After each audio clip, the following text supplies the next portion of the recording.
Convido a igreja a abrir a palavra de Deus, lá no livro de Josué, capítulo 1, versículo 7.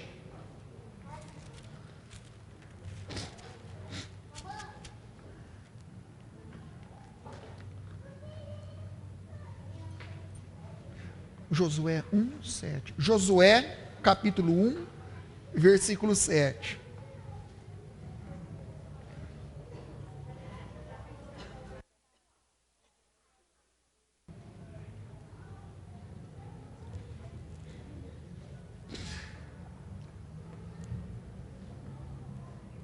A palavra de Deus vai assim nos anunciar: tão somente ser forte e muito corajoso, para teres o cuidado de fazer segundo toda a lei que o meu servo Moisés te ordenou.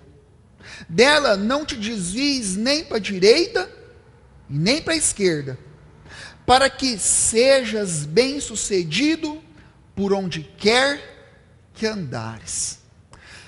Meus irmãos, esses dias eu estava lá em casa com um adolescente que foi num escritorinho que eu tenho improvisado lá em casa, num dos cômodos, e ele se assentou lá na mesa para receber um aconselhamento, e em cima da minha mesa ali de estudos, tem um tabuleiro de xadrez, feito em pedra-sabão, que eu trouxe de uma feirinha de artesanatos, lá da cidade de Ouro Preto, muito bonito, pequenininho, feito de pedra-sabão, um tabuleiro de jogo de xadrez, e ele fica lá em cima da minha mesa. E aí o adolescente perguntou assim, na hora que ele viu aquele jogo de xadrez: ué, pastor, você está aprendendo a jogar xadrez agora? Estou vendo esse tabuleiro aí.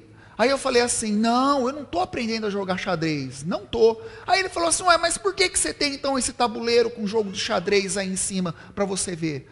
E eu disse assim: olha, é para toda vez que eu olhar para ele, eu me lembrar que a vida é um jogo. Meus irmãos, assim como um jogador de xadrez, ele quer escolher as manobras certas e tomar as decisões corretas para ele ser bem-sucedido por onde quer que ele andar, nós, no jogo da vida, também queremos ser bem-sucedidos por onde quer que nós formos, por onde quer que nós andarmos. A gente tem a necessidade de tomar as decisões corretas, e assim como um jogador de xadrez que avança, que recua, que fica estagnado com as suas peças em cima do tabuleiro, a gente também, no jogo da vida, tem esses dilemas, essas dúvidas, esses impasses. Será que eu avanço? Será que eu recuo? Será que eu fico permanecido nesse lugar aqui? Será que eu vou para a esquerda? Será que eu vou para a direita? O que eu faço? Meus irmãos, aqui no versículo 7, nós temos também essa necessidade, expressa ali, vivida por Moisés, e que com certeza foi captada por Deus, que sabia que aquele homem, no momento de transição da sua vida, precisava ter sabedoria para, no jogo da vida, conduzindo o povo de Israel no meio do deserto, ele soubesse tomar as decisões certas e fosse bem sucedido por onde quer que ele fosse. Esse espírito que o homem tem de ser bem sucedido nos caminhos da vida, está presente nesse versículo que nós acabamos de ler. Para que você seja bem sucedido por onde quer que andares. Meus queridos, essa passagem ela foi escrita num momento que data mais ou menos de 1500 anos antes de Jesus Cristo, num momento de transição na vida de Josué e do povo hebreu, que durante 40 anos estava caminhando pelo deserto, terra árida, e aí diante deles, naquele momento que esse texto foi escrito, nesse momento que Deus falou com Josué, eles estavam na frente do rio Jordão, e além do rio Jordão, seguindo o caminho adiante, estava a terra prometida, que manava leite, mel em abundância, a terra de Canaã. E era um momento de transição, era um momento que, para Josué, para o povo hebreu, os sonhos e as expectativas estavam à flor da pele. Olha só que legal, meus irmãos, que coisa interessante. Aquele povo que viveu durante 40 anos no deserto, na escassez do deserto, agora na terra prometida, que emana leite e mel, eles iam ter comida em fartura. A palavra de Deus diz que lá havia cachos de uvas do tamanho de um homem, que precisava pôr nas costas para poder carregar. Eles caminharam no deserto, mas agora eles vão ter fartura. Olha só, aquele povo viveu durante 40 anos peregrinando aqui e acolá, montando e desarmando barraca durante 40 anos no deserto. Aquele povo era um povo nômade. E agora, quando eles forem transpor as águas do Rio Jordão e entrar na terra de Canaã, na terra prometida, eles iam realizar o sonho de ter a sonhada casa própria. É um sonho que a gente tem também, a gente batalha tantos anos para conquistar isso, muitos mais cedo, outros mais tarde, mas é o sonho de todos nós, era o sonho daquele povo. Eles eram um povo nômade, e aí eles davam glória a Deus, porque eles iam parar com aquela mão de obra de ter que armar e desarmar barraca todos os dias, e eles iam ter uma residência fixa.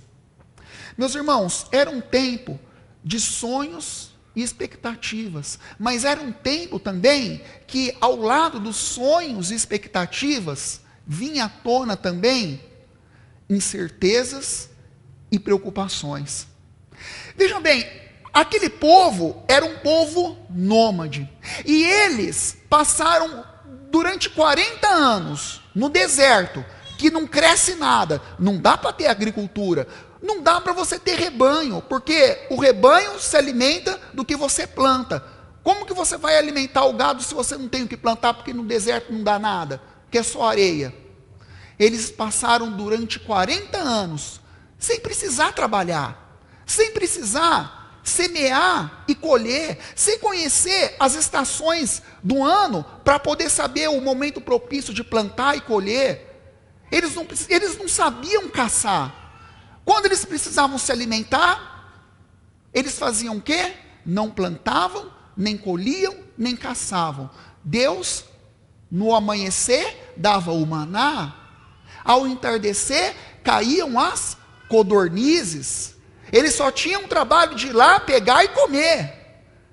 Mas aí, ao lado dos sonhos e das expectativas, vinham também as preocupações e as dúvidas, porque aquele povo que não sabia plantar nem caçar, agora ia ter que desenvolver a técnica da agricultura, porque o maná não ia ter mais, as codornizes não iam ter mais, eles iam ter que saber as técnicas de cultivo do campo, reconhecer as estações do ano, as estações chuvosas para o plantio, a melhor época para a colheita. Eles iam ter que aprender novas coisas. E Moisés era aquele cara que, quando o povo tinha sede, ele fazia o quê? Pegava seu cajado e batia na rocha e saía água para o povo beber.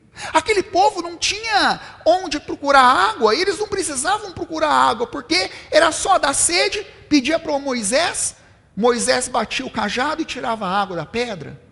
Mas e agora, transpondo o Rio Jordão, eles iam ter que ter uma preocupação. Moisés tinha morrido, Moisés não estava lá, o cajado de Moisés não estava mais lá, eles iam ter que aprender a reconhecer no subsolo aonde que tinha alguma fonte de água. Eles iam ter que aprender a construir cisternas. Meus irmãos, aquele povo, durante 40 anos no deserto, eles viveram como nômades, sem precisar guerrear com ninguém. Eles traziam o quê? A cultura da construção civil. Porque lá na terra de Faraó, no Egito, eles foram durante 400 anos escravos, construindo grandes cidades. E a única coisa que eles sabiam fazer era juntar o betume, que era o antigo cimento, com os blocos de argila, com a palha, e construir as muralhas, os muros e as cidades.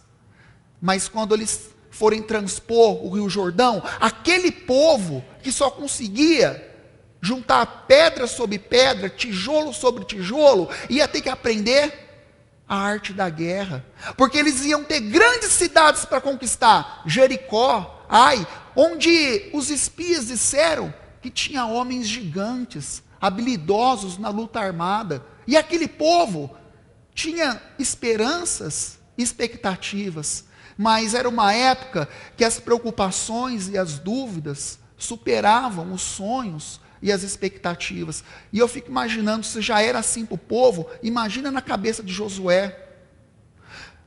Meus queridos, imagina a responsabilidade para aquele homem. Ele tinha alegria de estar chegando na terra prometida, mas ele tinha muitas preocupações e muitas dúvidas. A primeira delas, ter que levar a carga, a responsabilidade gigantesca de substituir o maior de todos os líderes hebreus, o maior de todos os profetas do Antigo Testamento, Moisés.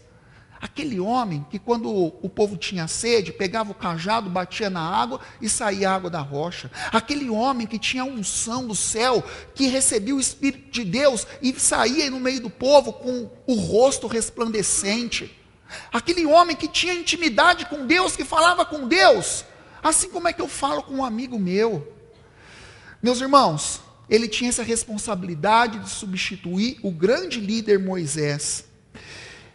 Ele tinha também o grande desafio de transformar aquele povo nômade, que só sabia fazer duas coisas na vida: armar e desarmar a barraca, e construir cidades juntando blocos de barro junto com palha, transformar esse povo num exército organizado, ensinar as táticas de guerra, construir as armas, ensinar aquele povo na arte da beligerância. Era um grande desafio para ele. E eu fico pensando só, administrar a divisão das terras entre as 12 tribos de Israel. Imagina só, eles acabaram de transpor o Rio Jordão, e aí a primeira coisa que a gente vê aqui no livro de Josué é que eles tiveram que separar, distribuir as terras. A partir do momento que eles iam conquistando as cidades, eles tinham que separar as tribos, distribuir as tribos no território. E imagina uma tribo querendo pleitear, brigando por um território melhor. Ah, você está favorecendo em um, por que você pôs um no lugar? Ah, aí eu fico pensando, a tribo de Asser foi colocada às margens do mar Mediterrâneo, gigantesco, riquíssimo em peixes. A tribo vizinha, a tribo de Naphtali, foi colocada para o interior, às margens do pequenino mar da Galileia. Eu fico pensando, as tribos lá diante de Josué, ué, mas por que você pôs a tribo de Asser junto ao mar do Mediterrâneo, que é gigantesco, e a gente está favorecendo eles, está desfavorecendo a nós? Eu fico pensando também, a tribo de Zebulon foi colocada num lugar bem no interior ali da terra de Canaã, onde o terreno era plano e rico em pastagens, propício para a criação do gado. E aí chega a tribo vizinha, a tribo de Isacar, que é colocada num território mais montanhoso, e chega para Josué e diz assim: ó, mas por que vocês estão favorecendo a outra tribo? Foi colocada eles ali de Zebulon, numa terra plana, onde a grama cresce verdejante, abundante, e a gente está num terreno montanhoso. Como que a gente vai fazer para plantar? Como que a gente vai fazer para criar os nossos rebanhos? Imagina só, ele administrar essa distribuição, essa crise, esse blá blá blá, todo nos seus ouvidos. Meus irmãos, Josué passava por um momento de transição. Era um momento que ele olhava a terra de Canaã, além do Rio Jordão, e ele tinha mais incertezas e dúvidas do que sonhos e expectativas. Mas é interessante que no jogo das nossas vidas, nós também passamos todos os anos, todos os meses, e para muitos, todos os dias, por momentos de transição.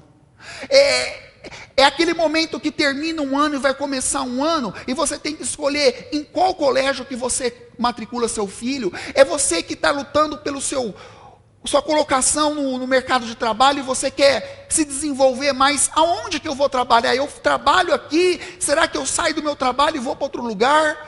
Você está feliz em Uberaba? Você quer ir morar em outra cidade? Meus irmãos, nós todos passamos por momentos de transição na vida. E aí, o que a gente quer nesses momentos de transição? A gente quer se livrar das dúvidas, incertezas e das preocupações. E a gente quer viver os sonhos e as expectativas, naquela esperança de nós sermos bem-sucedidos por onde quer que nós andarmos. Meus queridos, aqui nós vamos falar hoje sobre tomadas de decisões. Olha, eu vou falar uma coisa para vocês. É muito fácil você tomar decisão. Quando você tem que tomar um rumo na sua vida, quando você tem que tomar uma decisão, é muito fácil tomar uma decisão quando você tem um caminho que é bom e agradável ao Senhor e quando você tem um caminho pecaminoso. É fácil, você sabe, você conhece a palavra da salvação, o Espírito Santo está te dando sabedoria, discernimento, você conhece o que é certo, o que é errado. Nesse momento, é claro que você vai escolher o caminho certo, você sabe o que tem que fazer, é fácil. Quer ver um exemplo? Por exemplo, tomar uma decisão aqui, se eu traio ou não traio a minha esposa. É lógico que eu não vou trair, é lógico.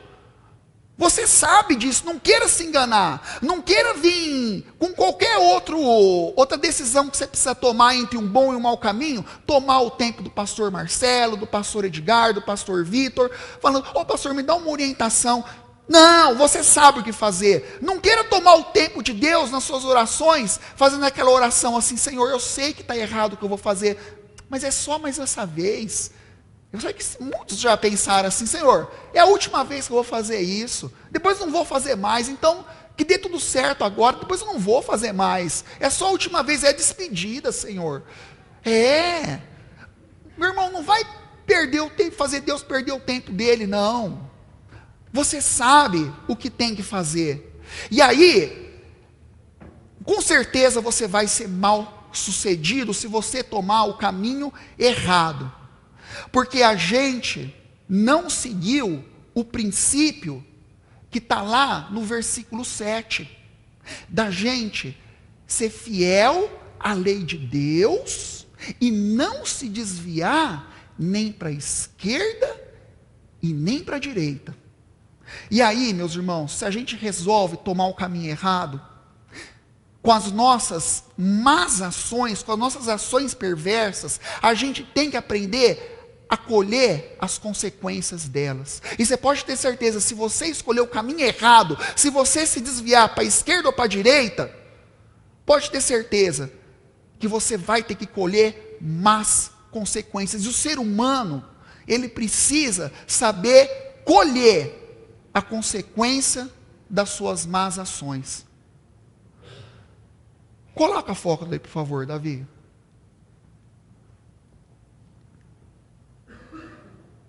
Você já viu esse quadro? De Pablo Picasso, do célebre pintor cubista espanhol Pablo Picasso.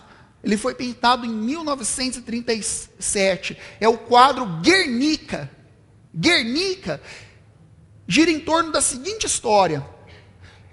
Eis que durante os anos da Guerra Civil Espanhola, que começaram entre 1936 a 1939, eis que numa fatídica manhã de setembro, o general espanhol Francisco Franco mandou a sua esquadra aérea bombardear a cidadezinha espanhola, lá do interior da Espanha, cidade de Guernica. A cidade que não tinha proteção nenhuma, que não tinha exército para proteger, e sem aviso, ela foi bombardeada. E aí, o general Franco disse assim, foi uma ótima oportunidade para eu estar testando as bombas da minha esquadra aérea. E ele testou as bombas dele em toda a população, matando milhares de civis inocentes. E aquelas pessoas saindo em desespero, correndo pelas ruas, sendo atingidas por rajadas de metralhadora, sendo atingidas por explosões e chamas de todos os lados. Elas morreram, foram dizimadas em puro desespero. E o desespero delas foi pintado através da maior arma de protesto que existe no mundo, que é a expressão artística. Pablo Picasso não revidou com um revólver, mas revidou com um pincel. E fez esse quadro Guernica.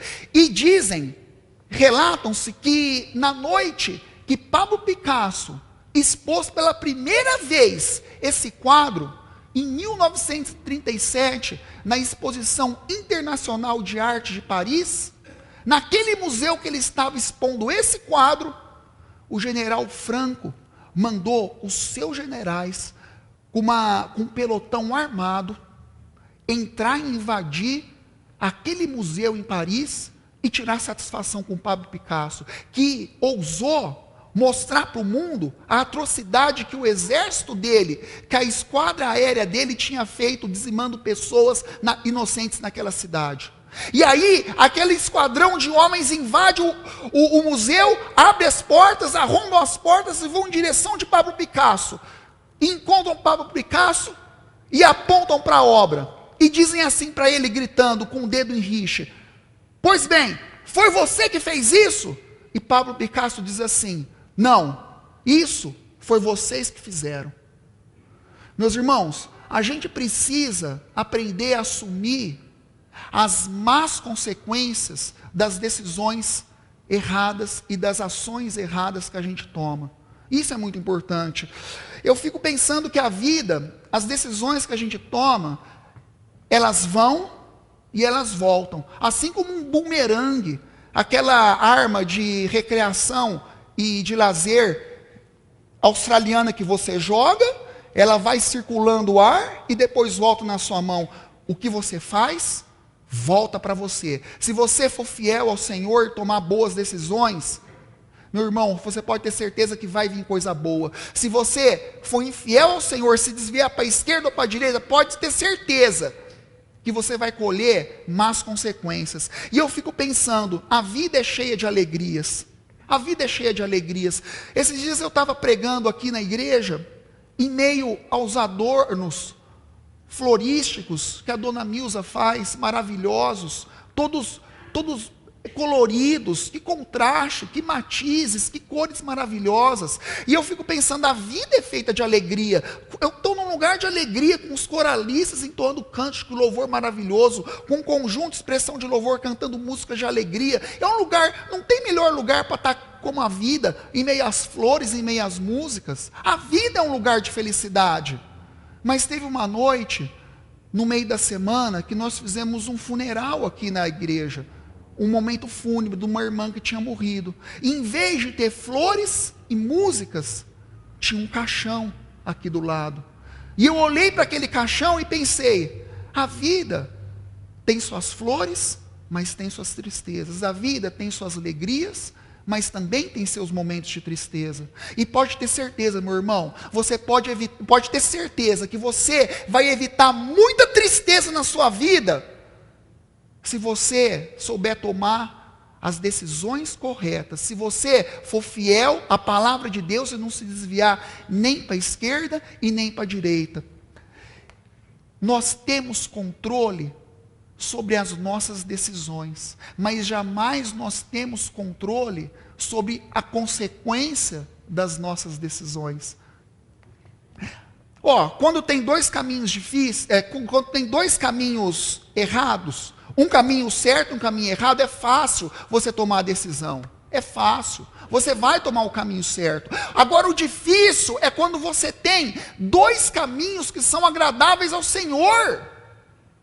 Quando você tem um caminho que agrada ao Senhor, que não é pecaminoso, e você tem do outro lado um caminho que também agrada ao Senhor, é difícil tomar a decisão. Aí é muito difícil. Quer ver o exemplo? Onde que você pode fazer um fundo de investimento, um fundo de aplicação? Na poupança ou comprando um terreno?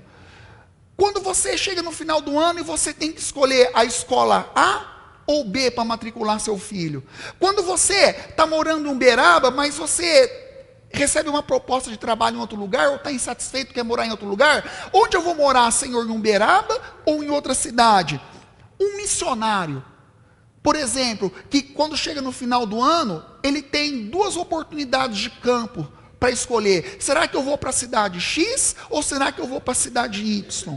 Quando você está no seu emprego e você recebe uma oferta de emprego para trabalhar em outro local, será que eu fico onde eu estou trabalhando ou será que eu vou mudar de emprego e vou para outra empresa? Meus irmãos, os adolescentes e jovens que estão querendo prestar vestibular, será que eu faço o curso em Uberaba ou em outra cidade? Será que eu faço o curso de medicina ou de odontologia? De direito ou de engenharia? São caminhos que agradam ao Senhor, que não são pecaminosos. Aí sim, tomar decisão é muito difícil.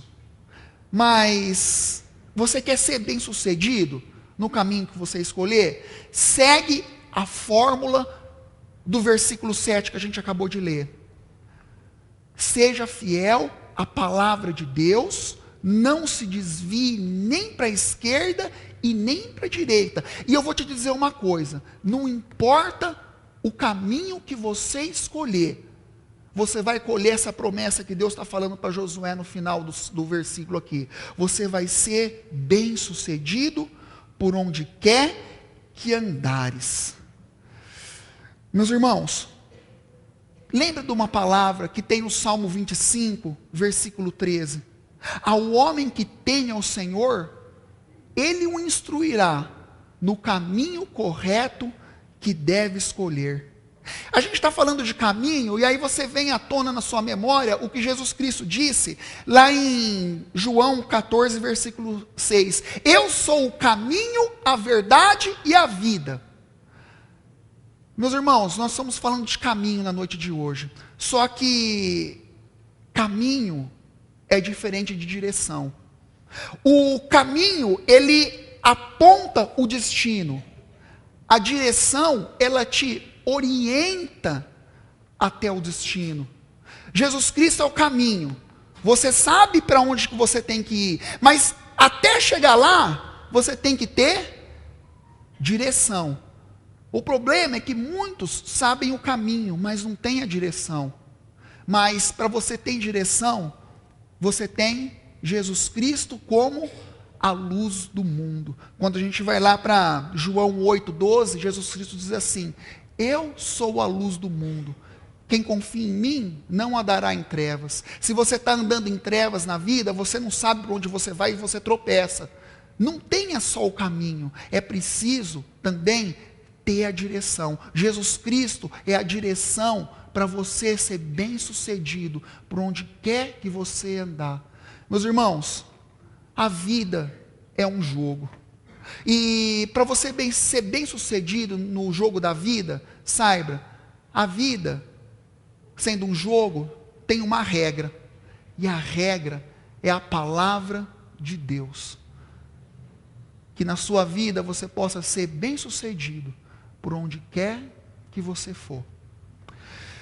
Meus irmãos, a certeza que a palavra de Deus é a regra para esse jogo da vida, eu convido você a entoar junto comigo aqui, com todos nós, a uma só voz, o hino de número 351. O hino de número 351. Vamos nos colocar em pé, ao som do instrumento.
Meus irmãos, antes da gente receber a bênção aqui, eu queria passar alguns recados.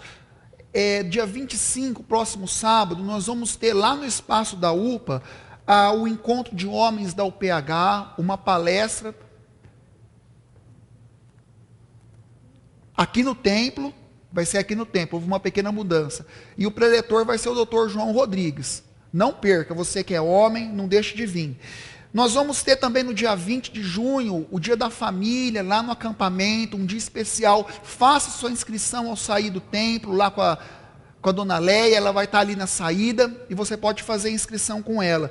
Meus irmãos, no dia 15 de junho, nós vamos ter o encontro de casais lá no acampamento também. Não perca, é um momento edificante para você estar com uma pessoa que você ama e voltar de lá mais apaixonado do que nunca. Não perca, cada encontro tem sido um melhor que o outro. Vamos encerrar então? Senhor, obrigado porque nós temos um mapa, nós temos uma regra para seguir no jogo da vida.